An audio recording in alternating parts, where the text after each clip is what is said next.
So I chose Henry David Thoreau for the author I would like to cover for a presentation. I chose him because he really sticks out to me in that time period. He's the author that I most well know. I don't know a lot about him, but he seems very interesting.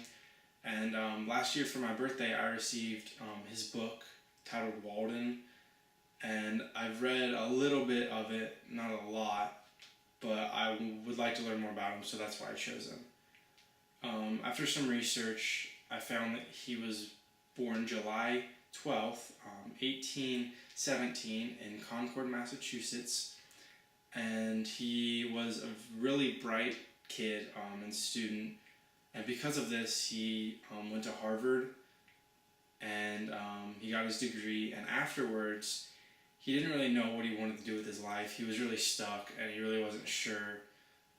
He had a lot of different ideas, but he wasn't sure. For example, he went to work with his father. His father owned a pencil factory, so he worked there for a little bit.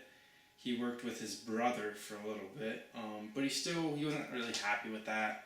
He wasn't sure until he met a man named Ralph Emerson, who was also a very famous author from that time period. They would become friends, and Emerson would expose Thoreau to the idea of transcendentalism, and that's basically the idea of your mind and your intuition. Basically, what you think is right, that's what should go for you. It's big on nature. And like peace and not war, and basically like mind over matter almost. So Emerson would be a huge role in his life, and they would become really good friends, like I said. And Emerson would give Thoreau land. He'd give him some land that he could stay on, and basically he granted him access to a pond, and they ended up building a cabin. And this would become known as Walden Pond, which was Thoreau's probably his most famous work, where he stayed when he wrote his most famous work. And he was there for 2 years of his life. And in these 2 years, he went through a lot. He started experimenting when he got there. He started experimenting with like changing his daily routine. He decided he wanted to work less and focus on his philosophical views and what he likes about literature and literacy and stuff like that. So he started changing his schedule to work around that. And because of this, people became really curious about what his lifestyle was, and because it was different from what everyone else was doing. So he started writing about it in what he would call Walden Pond. He named the pond that he was staying at. And the idea he would follow when he was there is transcendentalism, which, like I said, is kind of mind over matter, doing what you feel is right and not what other people may tell you is right. So he got in trouble one time because he didn't want to pay a toll tax, so he got arrested for this. And this arrest led to him writing an essay that would also become very famous called Civil Disobedience. And that basically followed the lines of transcendentalism. It basically is mind over matter. It's doing what you feel is right. You don't have to follow certain rules or laws.